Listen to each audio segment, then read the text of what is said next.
welcome to Career Center. I'm Kimberly White, Executive Director of the Community Career Center, a resource center located in Naperville for people in career transition. Career Center will bring human resource professionals and other experts together to provide job search tips to assist you as you search for your next success. Later on Career Center, former recruiter and current Community Career Center job coach Jim Simak will join me to discuss job search tips, trends, and tips. But first, I'm happy to have Kenny Glaysher, Business Development Manager for Accountable Search on the show. Kenny, welcome. Thanks for having me, Kimberly. It's a long intro. Yeah, it sure is. How are you? Thank you so much for joining me today. How are you today? Good, good. So Kenny, tell me a little bit about yourself and about Accountable Search. Yeah, so I'm actually a graduate from Northern Illinois University, and I got my degree in healthcare administration. So it's kind of like a mix between healthcare and business. Okay. And I started my career off in the healthcare field and recently transitioned over to Accountable Search. Okay. And with Accountable Search, I do a little bit of a mix between recruiting and business development. Okay, so when you were healthcare, were you recruiting as well? Yeah, so I was doing recruiting for healthcare professionals, like primarily certified nursing assistants, registered nurses, things like that. Okay, and so for Accountable Search, what type of recruiting are you? So with Accountable Search, we focus primarily on accounting and finance professionals, so really anything from entry-level candidates to senior-level management type roles as well. Now, tell me how is there a lot of difference in recruiting for healthcare versus accounting? Yeah, it is pretty different. You know, with healthcare, it's 24/7. So, I mean, sometimes you're trying to, find healthcare professionals that want to work overnight shifts, maybe really early in the morning. You know, with accounting and finance, it's standard business hours, typically like a 9 to 5, Monday through Friday type. So that makes it easier. Yeah, exactly. Yeah. So where are you all located? Where's Accountable Search located? So I work primarily out of our Oak Brook office. And then we have our main office, which is actually located downtown in the Loop. So we do have 2 locations. So the jobs that you all are recruiting for are all over Chicagoland. We see a lot of jobs in the Loop, downtown, and then also, out here in the suburbs. So pretty much anything along like that 88 corridor there, and then, north up by like Schaumburg, and then over closer to like the Oak Brook area as well. Okay, so if a job seeker came into your center and our organization company and wanted to work in the Loop, you have jobs there. You can just, what would the process be? Yeah, so typically, as we're talking to job seekers, we're going to ask them those types of questions, like where are you looking to work? Where do you live? What's your commute radius look like?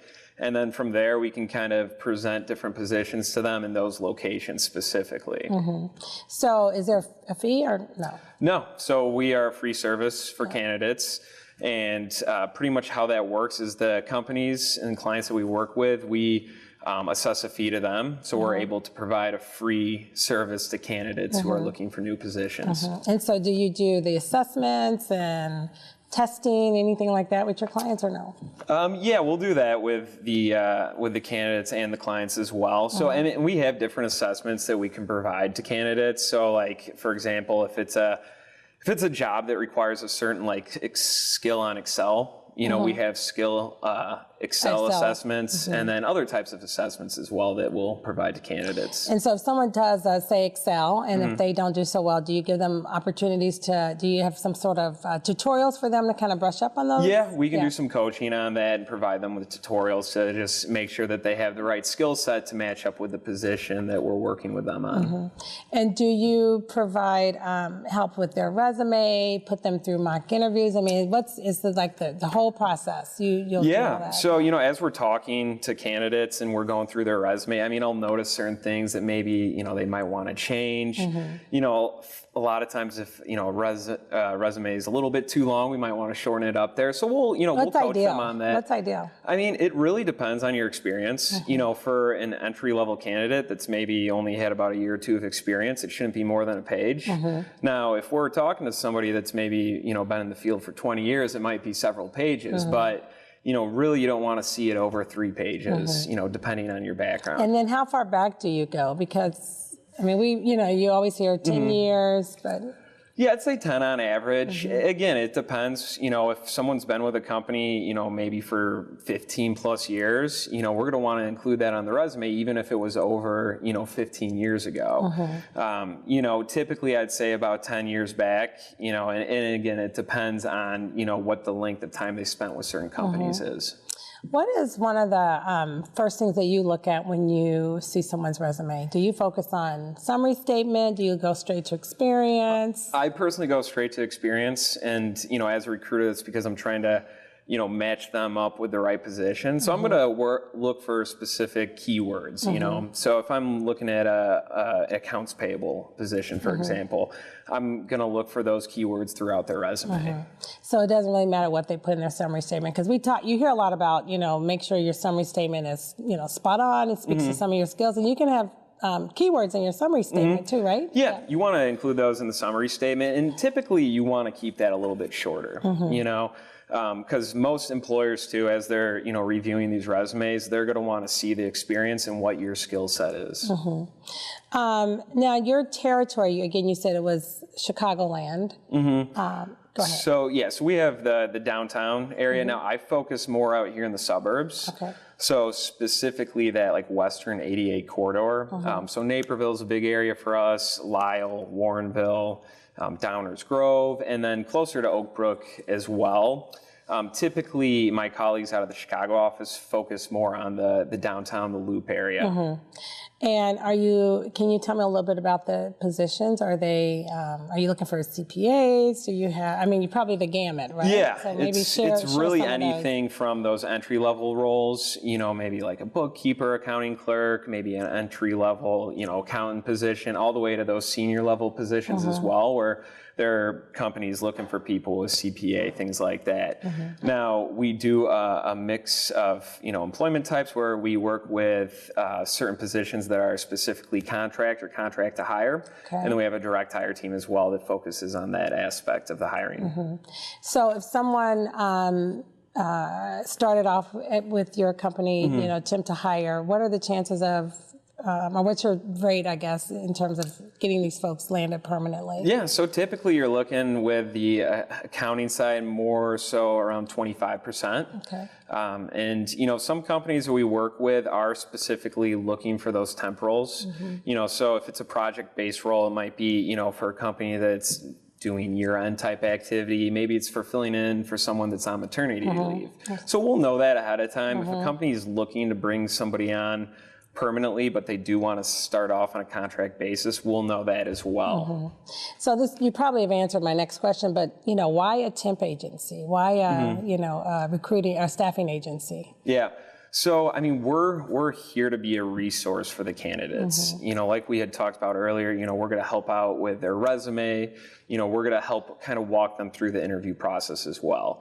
So I'm going to provide them as much information on these roles prior to them going out to interview. So I'm going to let them know whether, this is a contract position, contract to hire, direct hire role. We're going to talk to them about salary range, benefits, company culture.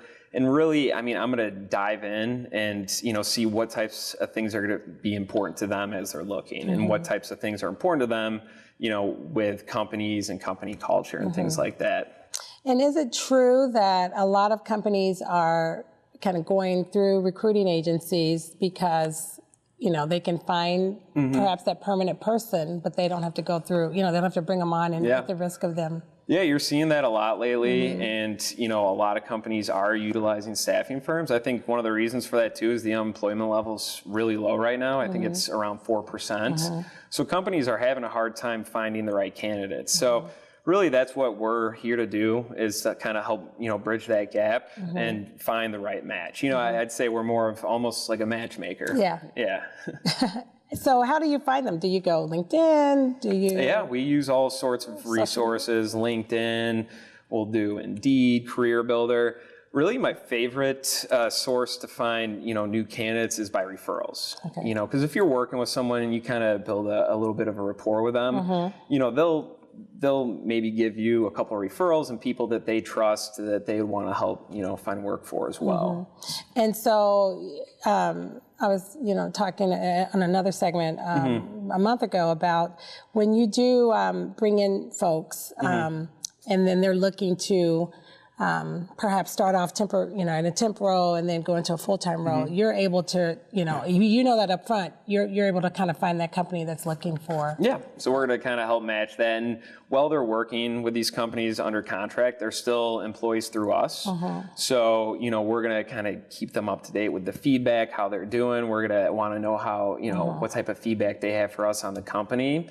And, as they're kind of going through that position, if it's, looking like the company might want to hire them on, we're going to work with them during that hiring process. Yeah. And then do you have people who just want to work temp? Yeah, we have people, whether, it depends on their situation really, and maybe they're just looking, for something for several months, for specific times during the year. And we have those roles for them if that's what they'd like.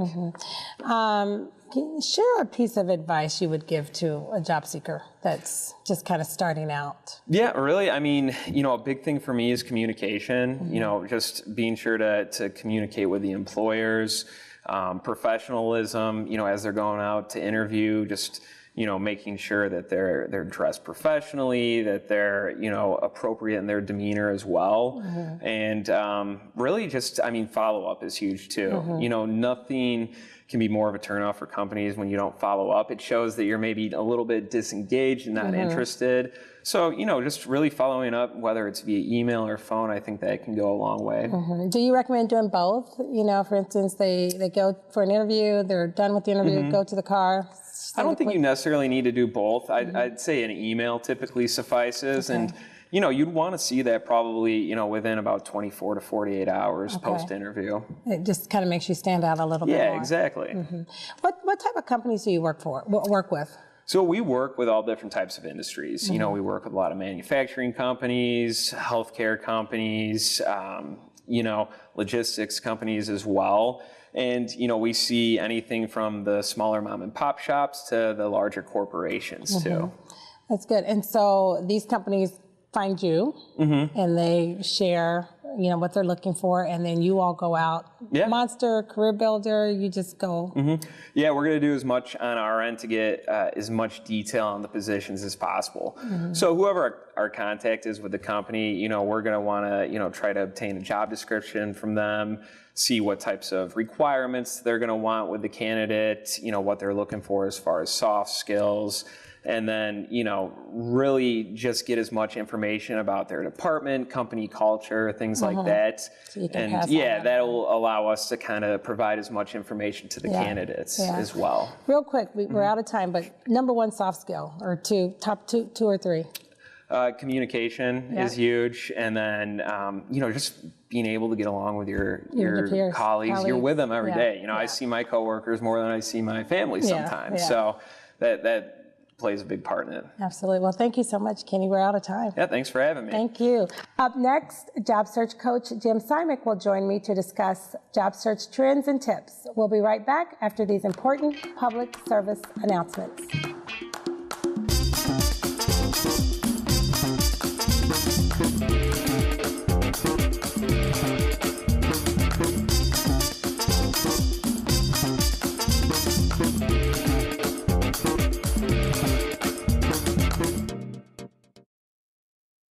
So, I'm kind of new here, but I've noticed a trend. My human does this funny thing where she goes around and gets all my toys, and then she hides them in that basket by the door. But it's always the same basket, and it's always in the same place. And then she acts so surprised when I find them, but, she's putting them in the same basket. Again. It's like, hello? That's where you put it last time. You were the worst at hide and go seek. Good things happen at the Forest Preserve District of DuPage County. Experience more than 25,000 acres where native plants and animals make their home. Discover the scenic beauty of over 60 forest preserves containing forests, prairies, and wetlands. Explore the wonder of changing seasons along 145 miles of trails. Get outside and discover the good things that happen when you visit DuPage Forest Preserves. The Forest Preserve District of DuPage County, where good things happen. Welcome back to Career Center. I am Kimberly White, Executive Director of the Community Career Center, and I am happy to have on this show job search coach, volunteer extraordinaire, Jim Simak. Welcome, Jim. Oh, thank you, Kim, and thanks for that compliment. You know, we love our volunteers at the Community Career Center. You guys do such an awesome job with our clients, and you're just a wealth of knowledge and experience and talent, so you all are extraordinary. And not that you coached me to do this, but, you know, the bottom line is I work for a couple of job search companies, and knowing the fees they charge for these services, the Career Center is an absolute good deal, no-brainer. It's just, I always recommend the center. Thank you. Good deal. Thank you. So before we, get into the meat of our conversation, share a little bit about Jim, your background, what you've done prior to volunteering at the center. Pretty much a corporate America guy. I started with Western Electric and manufacturing engineering. Short stay there, and then they spun me off to do some recruiting. So I was a recruiter for about a year, recruiting engineering talent for the manufacturing facilities. Later moved out of there, went to AT&T Strategic Planning, and aside from my normal tour of duty there, they pulled me away again and asked me if I could recruit some MBA business types. We had a lot of real technical people, but we found that in this new venture we were moving into, we needed some people that could do business planning, market planning, so on and so forth. And then later in my career, I did a lot of different things. So I guess I'm really pleased that I've got a real solid background in a lot of different functional areas, meaning I know a lot about big corporations and the different functions that are performed. I became an AT&T corporate recruiter for a while on a volunteer basis, meaning if they were understaffed, they'd pull me in and I'd go out, mostly campus recruiting. I'd campus recruit. Later on, after I retired, actually, the first job I had, I retired early. I went to work for a headhunter, a national recruiting company.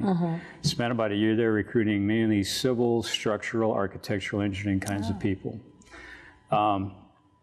Then in that same process, I was picked up by another company who did resume, cover letter, those kinds of services, and I was basically a resume coach. It was mostly a sales job per se, but one of those. We finally broke apart, disassembled the company. I went my own direction, but later I finally thought about what I really wanted to do when I was finished working for a living, so to speak. And it was to go back to some of the things I really enjoyed, like the recruiting, the time I spent in human resources, and just being a hiring manager where, I did a lot to help develop people. I did a good job, I think, of recruiting people, staffing. So I've sat on all sides of the table, the recruiting side, the hiring manager side, so I felt I had a lot to offer people, and rather than just kind of keep it to myself. Which is it's very beneficial to our job seekers at the center. Now, what type of appointments do you do at the center? You do job search? Bottom line is I'll do everything. I tend to lean away from doing LinkedIn profiles. We have a workshop there, which I think is adequate. Some people, if they want to go the extra mile and really drill into that profile, I don't do those things. Not because I don't like to, it's just that I'd rather put my time elsewhere. I think I do really well in the interview area because I go pretty intense, and I've got some insights as to what I think people need to have regard for. Things they can easily trip over in the interview process that could cost them their, you share. Let's hear it. Exactly. Well, let me start back at a little further in the beginning. One thing I kind of sense, and that's when someone becomes unemployed, they get kind of reactive. There's an easy tendency to become reactive, so they whip together a resume and immediately blast it out to the various job sites. I think people need to be a little more reflective up front if they've got the time. And obviously some people situationally need to make a buck fast. So they're in high speed. But to step back and think of themselves not as a job seeker, but a solution provider. What I mean by that is look back at their career and look for things that they've done for other companies, besides doing the work that's part of the job description, but things they've done for other companies that truly help their business. Like maybe you're a constant big picture thinker and you reduce costs. You're always looking for new incremental business opportunities, but something like that that's kind of the core of them. And then make sure they communicate that in the resumes rather than just blasting something out. Put more value into it because you really want to stand out amongst the rest because competition is really keen out there.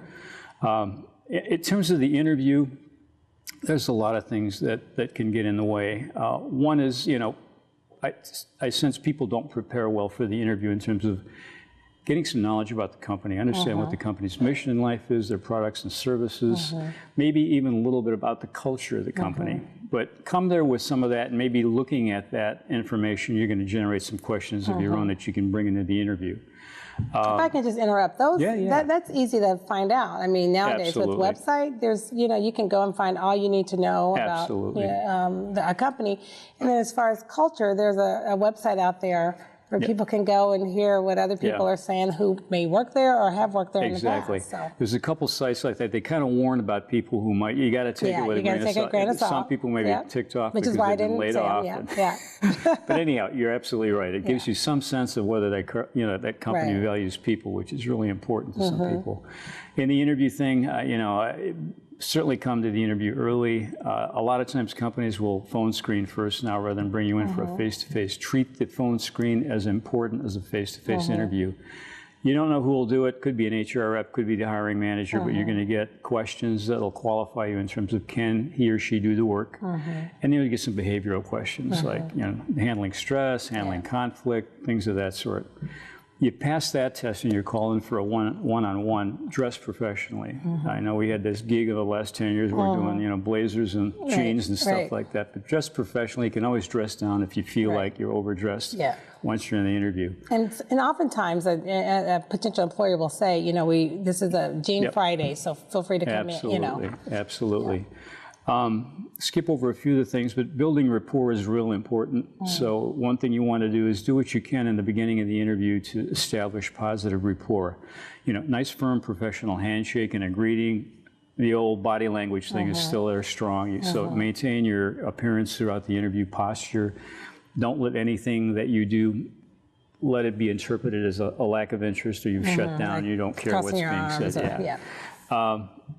Sometimes they'll suggest if you're in a private office and you look around the office, if you spot something on the wall or the table that sparks an interest, maybe you're a skier and you see that she's a skier, bring it up. Don't spend a lot of time there, but again, it helps build positive rapport. Be a careful listener. Don't be too quick to answer questions. If you don't quite understand what they're being, I'd say don't hesitate to ask for clarification. You don't want to spend time going down the wrong path. The other thing is, and a big failing of a lot of people is, even though they do well in the interview, they fail to express or communicate interest and enthusiasm. And many times, someone who lacks a few skills will be hired just because they have far more and they've expressed more. In the long run, they're going to get more out of that person than they would with someone who they could just drop in and he could do the job, but didn't get a sense that he's really all charged up about this. Other things, I'm sorry, go ahead. I was going to say, one of the things I've heard is that, the interview starts when you, drive onto the parking lot. Absolutely. So I don't know if you want to share the caution, I usually tell people, and especially if you had a hard time finding the place and you're really kind of in a bad state of mind right now, treat everyone you bump into or pass by as a potential critic of you, whether it be the security guard, the receptionist that greets you, the HR person.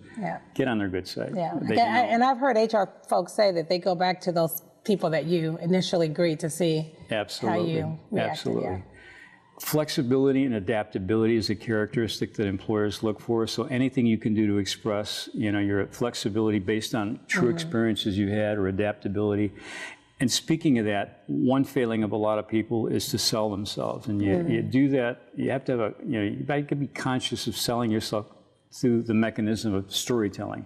If they're talking about something you'd be doing, a part of your responsibility, and you recall doing something like that in a prior assignment, bring it up. I did that about 3 years ago. I found that really challenging and exciting. And it's kind of a statement of been there, done that. And that you've checked off that you How much do you share, though, in all of that? Like, where do you cut that off, when you're selling yourself? I mean... you want to be overbearing. Like, it might give the notion this person's desperate. They've had difficulty finding a job, so they're giving me the heavy-duty, high-pressure sales. But, it's just, a lot of it is use your common sense, and just kind of go with the flow and the vibe in the interview. And that's what you need to do, is read the tea leaves. Monitor the interviewer, watch what's going on there. kind of get a sense of their likes and dislikes and, treat that in that manner. The other thing, and it's really a hot button, let's say the interview goes real well and you're feeling really good about this. The vibe in there has been real positive. You get to the end of it and they, do you have any further questions? And you say, no, I really don't. If I do, I'll give you a call. And then they wrap up and you're dismissed and you go home and write your thank you letter. You shouldn't take the risk of not saying that you want the job in some fashion, unless it's a real disconnect. And it's a mismatch right now, who cares? But something like, I found this, thanks for taking your time out of your busy schedule for the interview. I found this really a challenging, exciting assignment. Look forward to joining your team, or whatever you're comfortable with, but let them know you want the job. If you want it, you got to let them know it. Exactly. If you don't, it always leaves that thought, this really went well. Why didn't Jane ever say she wanted the job in some way? And the next person they interview might say it, and you didn't say it. Exactly.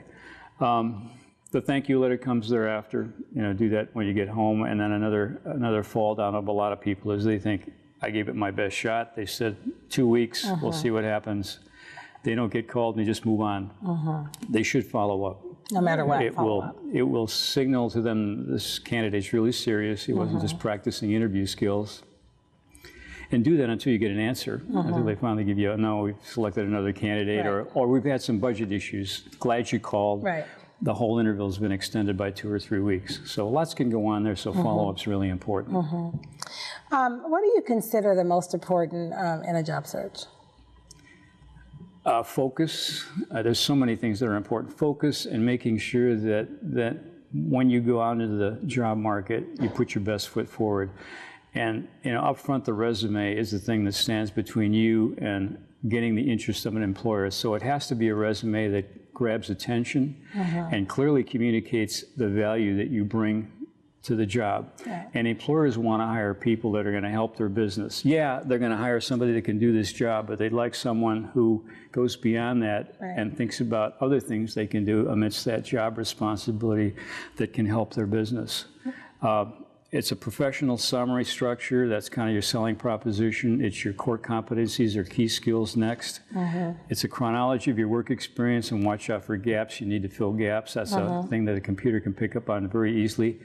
And the other thing is accomplishments. A lot of people talk about activities they were involved in. They fail to move on to the punchline. What was the worth of it? What value did I add? And then, of course, your educational background, so on and so forth. So all those things matter. They're part of the all of them matter, and again, the better you can structure that, and the better you know yourself and can convey that important story about what it is you bring to the job and how I can help your business is key. There you go. Jim, thank you so much. Great advice. Good. Hope so. Well, we are so fortunate to have you at the Community Career Center. Thank you so much, Jim, again for coming on the show. And I also want to thank Kenny Glaysher for joining me on this month's edition of Career Center. And to our television audience, if you're unemployed, underemployed, or seeking a career change, visit the Community Career Center at 1815 West Dill Road, Suite 900 in Naperville, or search us on the web at www.communitycareercenter.org to learn more about the resources available to you as you search for your next success. Thank you so much for watching.